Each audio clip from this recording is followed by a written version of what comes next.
Shalom bien-aimés. Nous allons rester dans ce thème sur l'exaucement commencé par le pasteur Emmanuel Tibion. Et ce matin, notre sous-thème est quand ton frère est exaucé. Première leçon, c'est qu'il ne faut pas faire.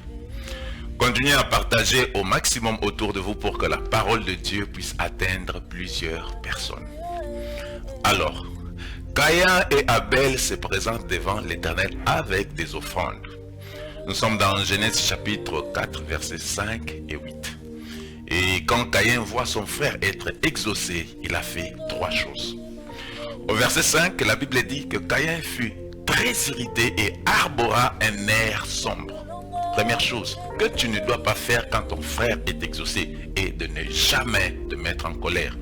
Et c'est exactement la réaction qu'a eu le grand frère du fils prodigue en apprenant qu'un festin était organisé pour le retour de ce dernier au bercail. La Bible dit qu'il s'est mis en colère et ne voulait pas entrer. Écoute, ne te mets pas en colère contre ton frère parce qu'il a été exaucé, car il n'en est qu'un bénéficiaire. Ce qu'il a obtenu ne dépend pas de lui, car ma Bible déclare que tout don parfait, toute grâce excellente viennent d'en haut. Il descend du Père des Lumières en qui il n'y a ni changement, ni l'ombre d'une variation.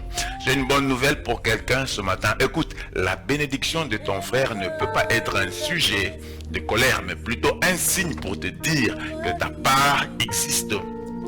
C'est ce qu'ignorait ce grand frère. Le Père lui a dit, tout ce que j'ai est à toi. Deuxième chose, c'est d'être abattu.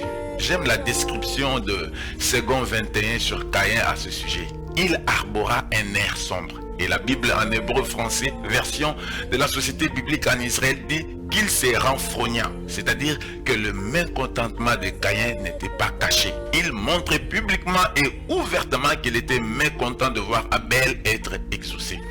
Je suis venu te dire ce matin que ce que Dieu attend de toi lorsque ton frère est exaucé, lorsqu'il est élevé, c'est de te réjouir.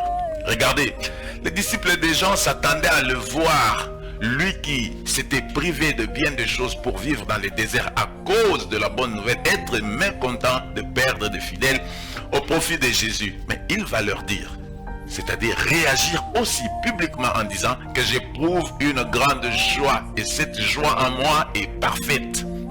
Écoute, quand ce n'est pas toi, réjouis-toi. Voilà pourquoi la Bible dit, réjouissez-vous toujours dans le Seigneur. Je le répète, réjouissez-vous. Troisième chose, verset 8, c'est de le tuer. De l'hébreu harag. Ici, tuer veut dire prendre la vie. Écoute, pour tuer Abel, Caïn n'avait plus la moindre compassion pour lui. Comme l'une des femmes qui s'est disputée l'enfant devant le roi Salomon. Elle dira, l'enfant ne sera ni à moi ni à toi, coupez-le. Je dis à quelqu'un ce matin, ne détruis pas la réputation de ton frère par de faux témoignages.